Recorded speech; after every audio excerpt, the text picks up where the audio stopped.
예, 오늘 웨스민스터 신앙고백서 29장 성찬에 대해서입니다. 예수님이 오늘 고린도전서 11장에 보면 분명히 너희는 이것을 행하여 나를 기념하라 라고 이야기를 했죠. 그리고 이것을 행하여 마실 때마다 나를 기념하라. 그래서 예수님께서 분명하게 명령하시고 행하라고 하신 그 성례가 성찬입니다. 그래서 저희들은 개혁교회에서는 성례로 세례와 그리고 성찬 이 두 가지를 행하고 있죠.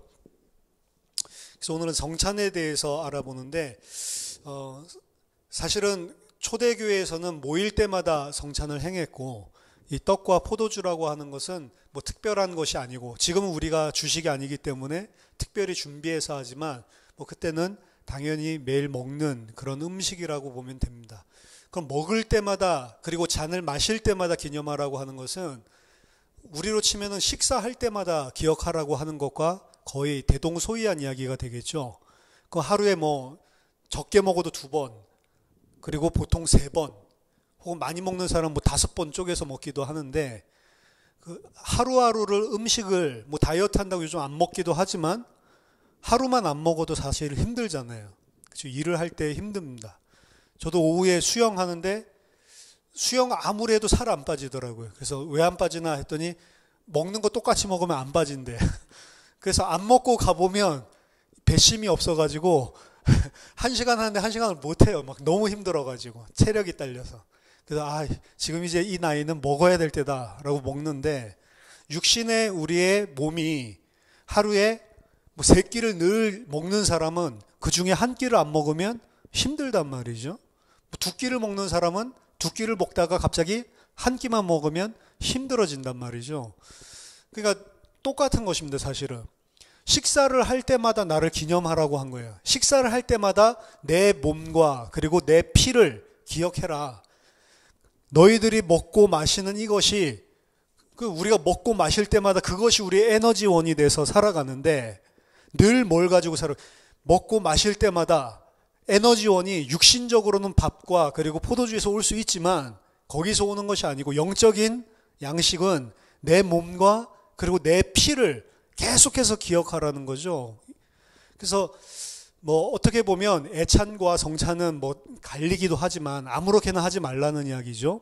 뭐 바울도 그런 이야기들을 오늘 고린도전서 11장에서 하는데 밥 먹으려면 집에 가서 마셔라 라고 하는데 어쨌든 주식을 가지고 사실은 하는 이야기이기 때문에 6월절 날에 특별한 그것도 맞지만 초대교회는 모일 때마다 잔과 떡을 나누면서 애찬 겸 성찬, 늘 그리스도의 죽으심을 그리스도의 부활하심을 생각했다는 거죠.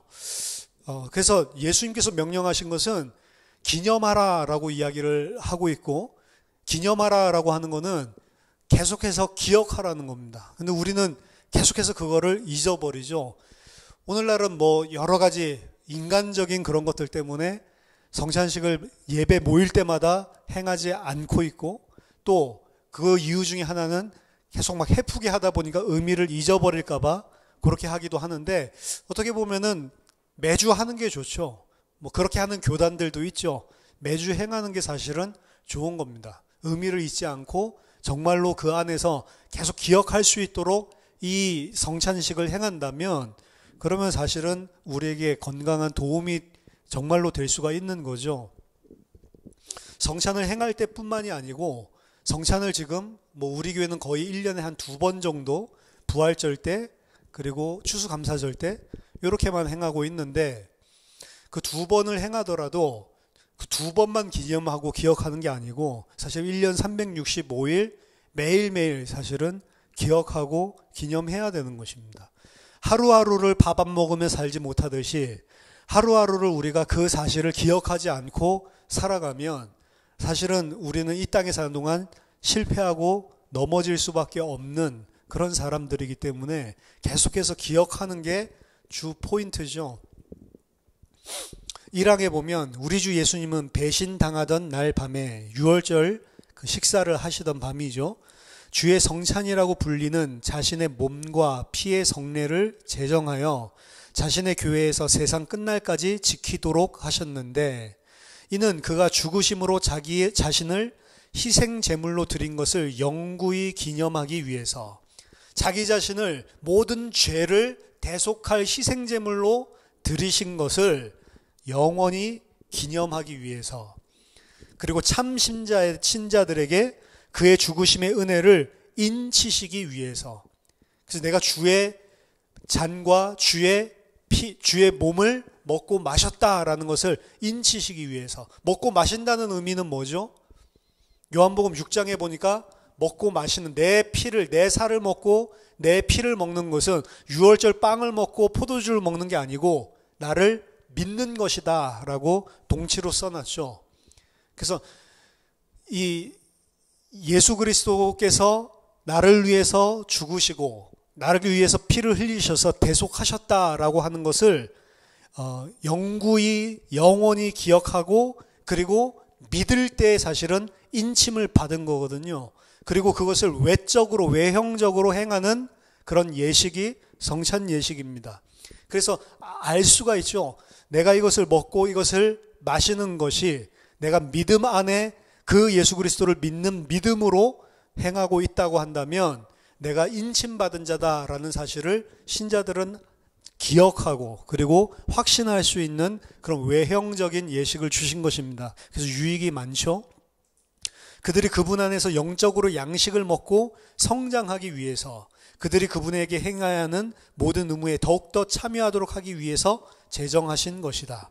그래서 신자의 유익을 위해서 제정하신 거란 말이에요. 그냥 하신 것이 아니고, 그럼 신자의 유익은 뭐냐? 가장 중요한 유익은 그 그리스도의 십자가를 기억하는 거예요. 그가 나를 대속하셨다. 그가 나를 위해 십자가에서 죽으셨다라고 하는 사실을 기억하는 것입니다. 그럴 때 우리의 죄에서 혹은 죄책에서 빠져나올 수가 있는 거죠. 그리고 그 사실을 정말로 알면 알수록 그리스도의 몸을 위해, 그리고 그리스도의 영광을 위해 우리들이 더욱더 행하고 참여하고 살 수가 있는 것입니다. 그리고 성찬은 그들이 그리스도의 신비한 몸의 지체로서 그와 함께하는 교통과 그들 상호 간의 교통의 약속과 보증이 되도록 제정하셨다. 그래서 성찬식을 통해서 그리스도와 교통을 하고, 그리고 성도들 사이에도 교통을 하는 그런 시간표로 제정을 하셨다라고 하는 겁니다. 그래서 어떻게 보면은 저희 교회 다 흩어져 있잖아요. 부활절이랑 추수감사절을 아예 그 성찬식을 계속 행하고 있으니까 그 주간에는 될 수 있으면 전국에 있는 모든 성도들이 다 와서 성찬식을 직접 하는 것이 좋다. 저는 좀 그렇게 생각을 합니다. 좀 그렇게 올해부터 하는 게 좋겠다라고 생각을 해요. 강제를 안 하거든요. 뭐 강제를 한다고 믿음이 생기고 이런 건 아닌데, 정말로 이 교회의 공동체의 일원이고 성도고 그리고 정말로 그리스도인이라면 성찬식에 뭐 혼자 모니터 켜놓고 같이 떡 떼고 뭐 이렇게 하는데 혼자서 그 먹고 있는 거 그렇게 해서 참여해도 좋은데 좀 많이 퇴색되죠. 왜냐하면 주님과의 교제뿐만이 아니라 성도 안의 교제를 위해서도 이 성례식이 있는 거니까요. 그래서 될 수 있으면 부활절 그리고 추수감사절 이때는 미리 그 스케줄들을 점검을 해서 오실 수 있는 분들은 와서 실제로 성찬에 참여하고, 그리고 성도들이랑 같이 교제도 하고 이러는 것이 바람직하지 않냐, 뭐 이렇게 생각을 합니다. 왜냐하면 뭐 수련회를 해도 잘 못 오시니까, 수련회 보통 2박 3일을 하는데, 근데 이제 우리가 그 성찬식을 하고 이렇게 할 때는 그냥 1박 2일 아니면 요새 KTX 좋으니까 당일치기로도 왔다 갈 수가 있으니까 마음만 있으면 제가 봤을 때는 당연히 1년에 2번 정도는 참여할 수 있다라고 생각을 합니다. 그래서 오늘 뭐 설교를 들으시는 분들은 봄에 또 있잖아요. 부활절 때 미리 여러분들이 스케줄들을 일정을 좀 잡으셔서 같이 예배당에 와서 예배 드리고, 그리고 성찬식 하고, 그리고 같이 교제하는 것들이 중요할 것 같습니다. 성례에 대한 중요한 의미가 있어요. 그래서 성찬에 대한 것들을 지금 8항까지 줄 간격을 0.75로 해서 빡빡하게 한 장에 집어넣으려고 예, 엄청 빡빡한데 오늘 엄청 길게 이야기를 한 거죠. 다른 그런 장에 비해서 굉장히 많은 지면을 할애해서 이 웨스트민스터 신앙 고백서도 이 부분을 강조를 하고 있는 겁니다. 더더군다나 이 성찬에 대한 거는 왜 이렇게 많이 설명을 하냐? 천주교랑 카톨릭이랑 가장 부딪히는 부분이기도 하고요. 더더군다나 개혁 교회에서도 서로 다 틀려요. 성찬식에 대한 개념 자체가. 그래서 루터교가 틀리고, 그리고 쯔빙글리 틀리고, 칼빈 틀리고 다 틀립니다. 그래서 이제 그 성찬식에 대한 이해나 이런 것들이 루터도 공제설이라고 해서 실제로 떡과 그리고 포도주 안에 그 예수님의 살과 피가 실제로 물리적으로 공제한다라고 같이 임재한다라고 이야기를 했어요. 칼빈은 말도 안 되는 소리다 이렇게 하는 거죠. 그러니까 이게 루터랑도 맞지 않는 부분입니다. 천주교에서도 화채설을 이야기하죠. 먹고 있는 빵이랑 그리고 포도주 자체가 실제로 먹는 순간에 살로 변한다, 피로 변한다라고 이야기를 하는 거죠. 근데 왜 살 맛이 안 나고 피 맛이 안 나냐, 뭐 이제 이게 문제긴 한데, 어쨌든 그런 부분들이 개혁하고 나서도 개혁교회 안에서도 전부 다 다를 정도로 논란이 많이 있는 부분이기 때문에 그래서 일부러 설명들을 더 많이 하는 것 같습니다. 2항에 보면 이 성례에서는 그리스도가 성부에게 바쳐지거나 산자나 죽은 자의 죄사함을 위해서 실제로 어떤 희생제사가 드려지는 것도 아니다. 이건 천주교에서 이야기를 하는 거죠. 미사를 드리면서 실제로 떡과 그리고 피, 이 부분을 살과 피를 먹는 이것이 예수 그리스도의 희생제사를 또다시 하나님 앞에 드리는 것처럼 의미를 가지고 행한단 말이에요. 근데 그렇게 할 필요가 없는 거죠. 왜냐하면 십자가에서 단 한 번의 단번의 영원한 제사가 드려짐으로 끝났기 때문에 더 이상의 희생제사는 없기 때문에 더 이상 희생제사의 의미는 없는 거다라고 이야기를 하고 있는 겁니다. 잘못된 식으로 그렇게 천주교에서 행하고 있었으니까요. 다만 그 스스로 십자가 위에서 영단번에 자신을 드린 그 한 번의 제사를 기념하는 것이다. 또 제사를 드리는 것이 아니고 하나님께 가능한 모든 찬미의 제사를 영적으로 봉헌하는 것과 같은 것이다. 따라서 가톨릭교회의 희생제사인 미사는 유일한 희생제사이며 그분의 택자들의 모든 죄를 위한 유일한 화목이 되시는 그리스도의 희생제사의 가장 가증스런 해가 된다. 이런 미사를 드리면서 그것이 또 하나님 앞에 드려지는 사제들이라고 하잖아요. 그들이 앞에 서서 꼭 구약처럼 또다시 하나님께 제사를 드리는 것처럼 이렇게 하는 것은 잘못된 것이다 라고 단언을 하고 있는 거죠. 3항, 주 예수님은 이 의식에서 그의 사역자들을 임명하셔서 회중에게 그 시행에 대한 자신의 말씀을 선포하게 하셨다. 그래서 이 예식을 행할 때 반드시 함께 되어져야 하는 것이 말씀의 선포입니다. 그 말은 그 예식 자체가 무슨 신비적인 능력이 있는 것이 아니고 말씀을 통해서 그 의미를 알고 믿는 게 중요하다는 거죠. 영적으로. 기도하고 떡과 포도주를 축사하고 그렇게 함으로써 보통의 것을 거룩한 용도로 구별하고 떡을 취하여 떼고 잔을 취하여 떡과 잔 모두를 성찬 받는 자에게 나누어 주게 하셨다. 그러나 그 당시 회중 가운데 없는 어느 누구에게도 나누어 주지 못하게 하셨다. 그래서 사실은 성찬식을 행하는 그 장소 안에서만 떡과 피를 나누는 게 맞단 말이에요. 그래서 이거 보면서 이건 모여서 해야지 지금 각각 흩어져서 뭐 가정에서 혹은 어떤 다른 예배 장소에서 모여가지고 그렇게 하는 것도 잘못된 것이다. 제대로 하려면 진짜 성찬에 참여하려면 이곳에 와서 같이 하는 것이 옳은 것이다 라는 생각들을 이거 공부하고 이 부분을 갖다가 깊이 생각하면서 생각하게 됐습니다. 그래서 지금 저희들이 어떤 편의상 각자 있는 곳에서도 성찬식을 준비해서 한다라고 했는데 이거는 별로 좋은 것이 아니다. 될 수 있으면 실제로 예배당에 와서 같이 함께 교제하는 의미가 그 속에 들어있기 때문에 주님과도 교제하지만 그리고 성도들 간의 교제도 함께 일어나는 그런 커뮤니언이기 때문에 오는 것이 맞다라는 생각을 하게 됐습니다. 사항, 사적인 미사나 또는 사제나 어떤 다른 사람에게 이 성례를 혼자 받는다든지 이런 것들을 하나 봐요, 천주교에서.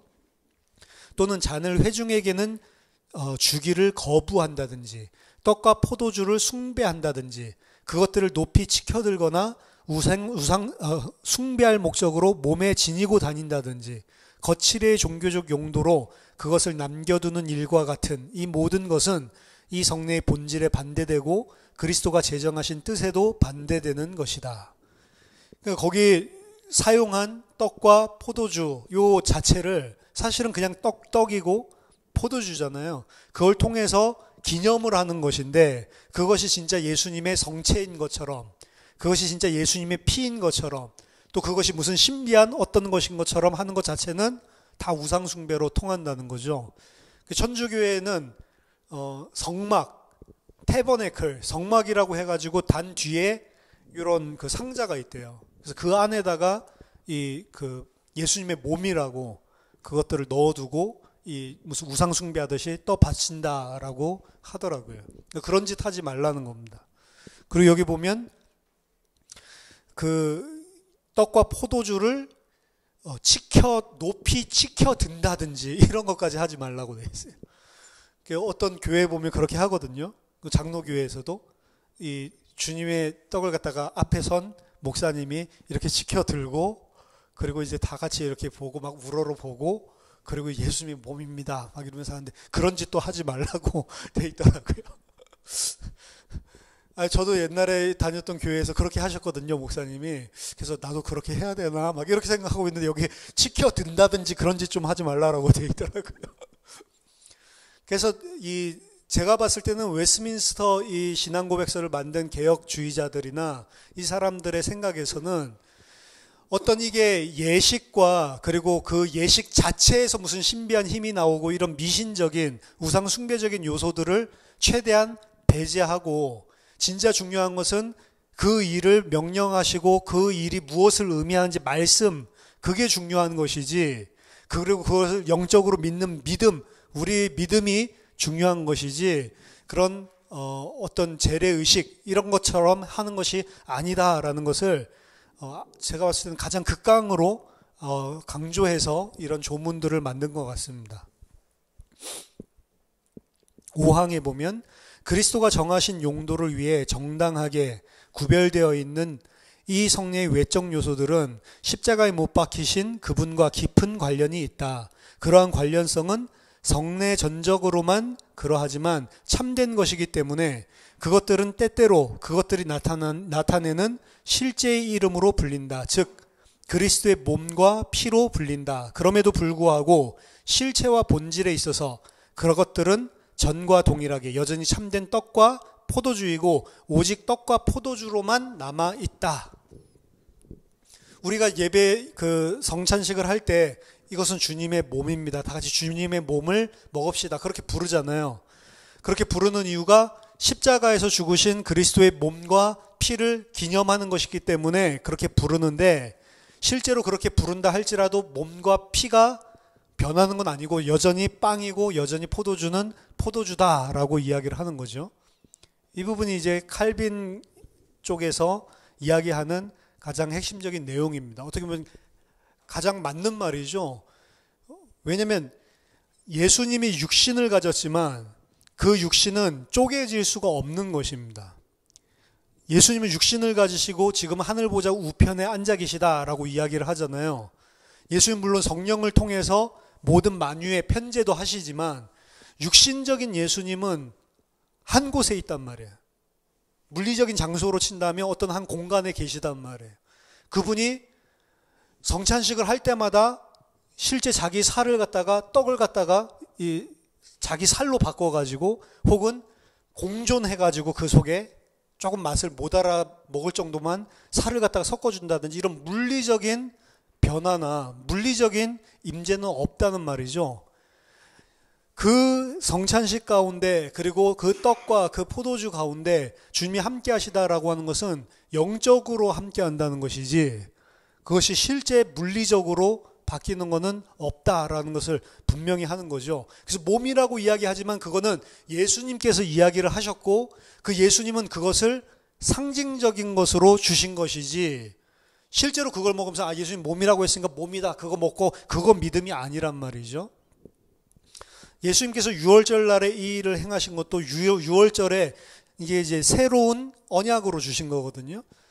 유월절에 있었던 그 양의 피를 바르고 유월절에 그 양의 고기를 먹고 이랬던 것이 아니고 자신의 몸을 먹고 자신의 피를 이게 유월절의 실체다라는 것을 보여주셨는데 그것이 실제로 예수님의 살과 피를 먹는 것이 아니고 그 그리스도의 십자가를 의미하는 것이기 때문에 몸이다라고 이야기를 하고 그리고 피다라고 우리가 분명히 이야기를 하지만 그 실체, 물리적인 실체는 변화가 없다라고 이야기하는 겁니다. 사제의 축성이나 또는 어떤 다른 방법에 의해서 떡과 포도주의 실체가 그리스도의 몸과 피라는 실체로 바뀐다고 주장하는 흔히 화채설이라고 불리는 이 교리는 성경에 모순될 뿐만 아니라 일반 상식과 이성에도 모순된다. 그리고 그것은 이 성례의 본질을 뒤엎는 것이고 여러 미신과 조잡한 우상 숭배의 원인이 되어 왔고 지금도 되고 있다. 화채설로 해야 사실은 더 거룩해 보이잖아요. 아, 이게 예수님 몸으로 변한다. 그럼 얼마나 그걸 갖다가 실제적으로 조심스럽게 다루고 그리고 경건하게 그걸 대하겠어요. 근데 그거 자체가 우상숭배밖에 안 된다고요. 그 남은 주님의 몸이라고 해가지고 또 이제 거의 모셔다가 사람들 잘 보는 곳에 이곳에 예수님의 몸이 있는 곳이다. 이런 것 자체가 우상숭배, 보이지 않는 하나님을 보이는 하나님처럼 갖다 놓는 거랑 똑같단 말이에요. 그래서 뭐 이런 것들도 있죠. 교회 안에 십자가를 없애버려야 된다. 그렇죠? 그 십자가가 아니고 기둥이다. 뭐 이런 말도 있죠. 기둥 아닙니다. 십자가입니다. T자거나 최소한 아니면은 진짜로 십자가 크로스돼 있는 그거거나. 왜냐하면 많은 사람들이 그 예수님이 달린 그 나무 기둥 사우로스는 기둥을 이야기하는 거지 무슨 T자나 혹은 지금 교회에서 있는 십자가 형태가 아니다라고 하는데 이미 그 1세기, 2세기 초에서부터 다 그렇게 믿어왔어요. 나중에 콘스탄틴 때 바뀌는 게 아니라고요. 원래부터 교회 전통에서 전부 다 T자로 그리고 실제 로마 군인들이 그렇게 T자로 그리고 십자가로 이렇게 했지 한 기둥에 묶어서 안 했다고요. 그거 언제부터 주장되냐면 19세기 말에 가가지고 어떤 2명 학자가 이야기한 거예요. 자기네들 마음대로. 그 전까지 그런 것들 없었기 때문에. 그 십자가 자체가 불경한 건 아닙니다. 근데 십자가를 보면서 거기에다가 막 이렇게 하고 이거는 잘못된 거죠. 그건 그냥 교회라고 하는 표지로 그냥 마크로 그냥 보면 되는 거지. 우리도 뭐 예수생명교회 써있듯이 그거 갖다 막 십자가가 뭐 대단한 것처럼 막 신주단지 모시듯이 그런 것들은 또 잘못된 거죠. 우리 교회는 뒤에 십자가 없잖아요. 그 옛날에 어르신들 보면 교회 강단 뒤에 십자가 없으면 무슨 교회가 십자가도 없어? 막 이러면서 이상하게 생각한다고요. 그렇게 하니까 제가 봤을 때는 저게 우상이다 이런 것들이 나온 거예요. 그걸 갖다가 막 신주단지. 그러니까 왜 이야기를 하냐면 십자가가 틀렸다 맞다 이야기를 하려는 게 아니고 사람들은 뭔가를 그렇게 보이게 이게 바로 예수님의 피고 이거다라고 해서 딱 모셔놓으면 그걸 우상 섬기듯이 섬긴다니까요. 그러니까 하나님은 우상 숭배하지 말라고 그랬는데 사람은 우상 숭배하는데 너무 익숙하고 그게 훨씬 더 편합니다. 그리고 그게 훨씬 더 이 믿음이 가. 무슨 마리아상에서 막 피 흘리고 막 이런 것들 이야기 들으면 와 저거 뭐가 기적이 일어났구나. 믿음이 간다고요. 막 눈물을 흘렸다 막 큰일 났다 무슨 우리나라는 성모 마리아상 아니더라도 바위가 눈물을 흘리면 무슨 일이 생긴다면서요. 나중에 알고 보니까 무슨 이슬 때문에 뭐 이슬 맺혀가지고 물이 끼는 거라는데 과학적으로는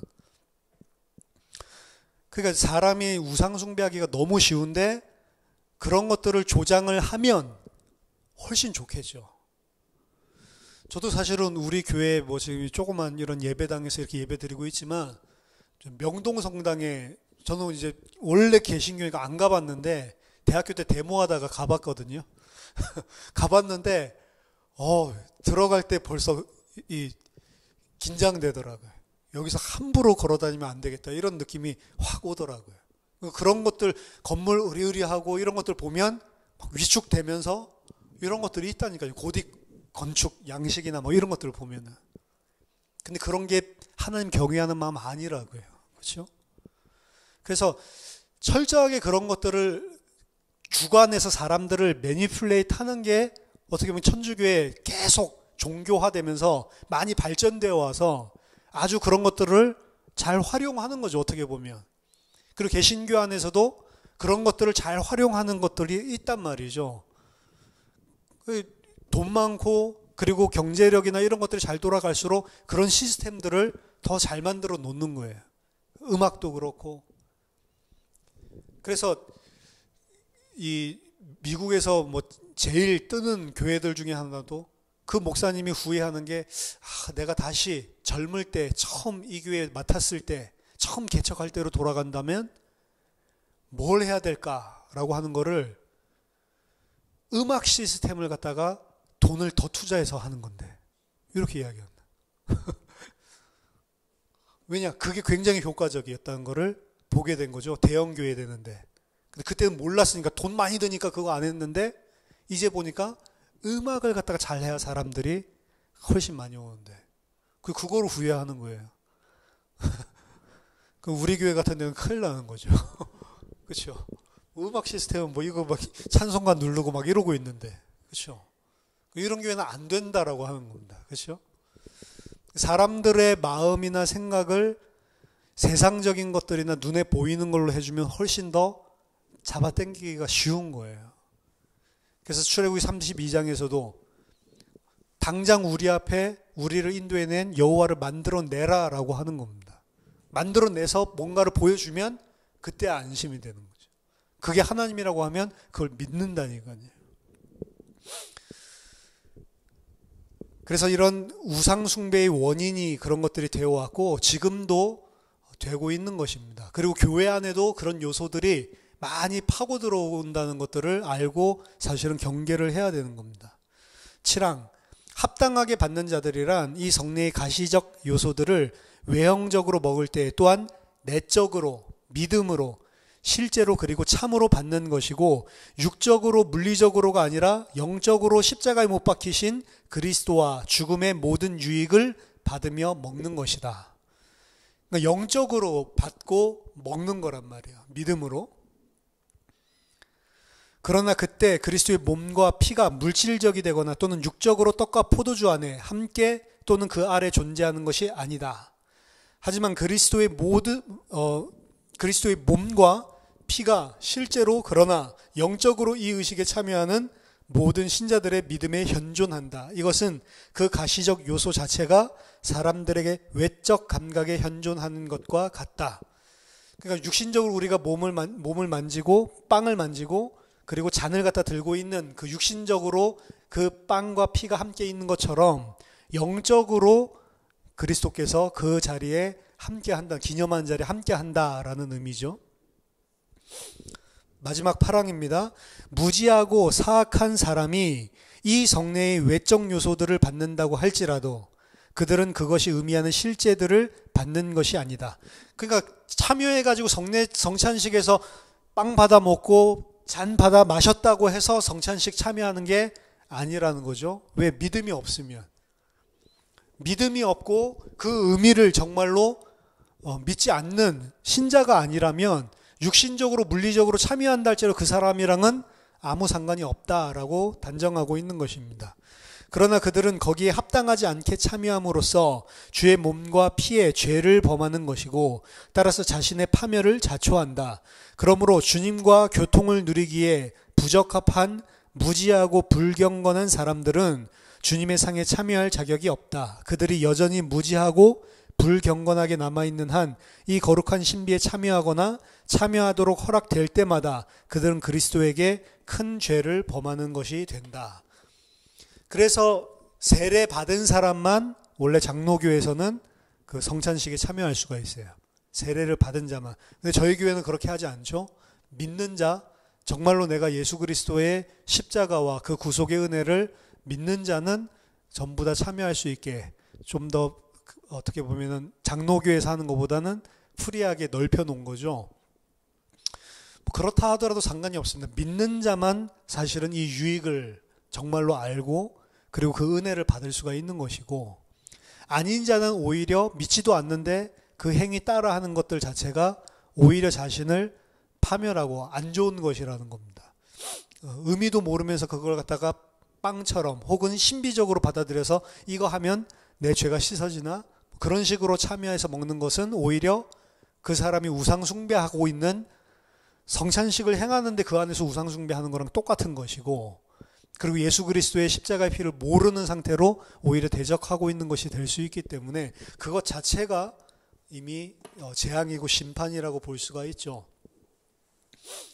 그래서 성찬에 대해서 이렇게 같이 길게 나눴는데, 성찬에 대해서 사실은 이 안에서 이야기하고 내포만 하고 있지 이야기하고 있지 않은 많은 싸움들이 있습니다. 그거는 지금도 끝나지를 않았어요. 지금도 루터교는 루터교 나름대로 보는 것들이 있고, 또 개신교 안에서도 이런 갈라짐이 있고, 천주교랑만 그런 것이 아니고 여러 가지 다른 견해들이 있단 말이죠. 근데 우리가 믿고 이야기하는 것은 영적인 것이고, 그리고 기념하는 것이다. 기념설이라고 이야기하거든요. 그래서 기억하고, 그리고 그 은혜에 감사하고, 그때 성령으로 주님께서도 우리랑 함께 그 자리에 함께 하신다라고 하는 것, 그런 의미로 하는 것이다. 그리고 거기에 대한 유익은 그걸 행함으로써 그 자리에 그 몸과 그리고 그 피를 더욱더 깊이 한 번 더 생각할 수 있는 그런, 어떻게 보면 우리에게 기회가 되는 것이고, 안 그러고 그냥 넘어갈 때가 많거든요. 육신적으로 우리가 사실은 길들여져 있기 때문에 이런 기념하는 예식을 통해서, 성찬식을 통해서 우리 자신이 또 깨닫게 되고, 우리 자신이 더 직접적으로 하나님 앞에 내 자신을 바라보게 되는 그런 시간이 정말로 됩니다. 그리고 그 자리에 하나님께서 은혜를 성령으로 함께 하시면서 분명히 주시는 것도 맞고요. 그래서 성찬식을 행하는 것은 유익입니다.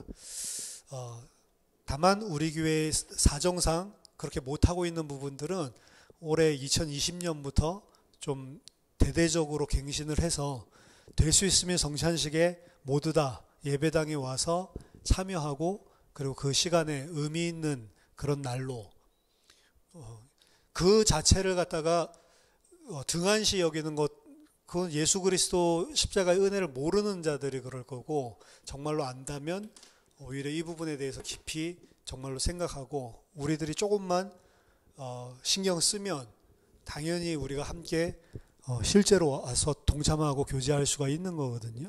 그래서 그렇게 좀 우리가 의미를 알고 좀 더 이 성찬식을 행할 수 있는 그런 원년이 됐으면 좋겠습니다. 자, 기도하겠습니다. 하나님 은혜를 감사드립니다. 성찬 예식을 행할 때뿐만이 아니라 우리 날마다 나를 위해서 십자가에서 자기 몸을 찢으시고 그 모든 피와 물을 쏟으신 그 그리스도의 대속의 은혜를 생각하고 기억하고 그것을 가슴에 담은 하나님의 사람으로 살 수 있는 은혜가 늘 있게 하여 주시옵소서. 육신의 양식을 하루에 3번씩 먹을 뿐만 아니라 정말로 영의 양식을, 정말로 그리스도를 날마다 깊이 생각하고 주님을 바라보는 신앙인이 될 수 있도록 은혜를 더하여 주시옵소서. 살아계신 주 예수 그리스도 이름으로 기도하옵나이다. 아멘.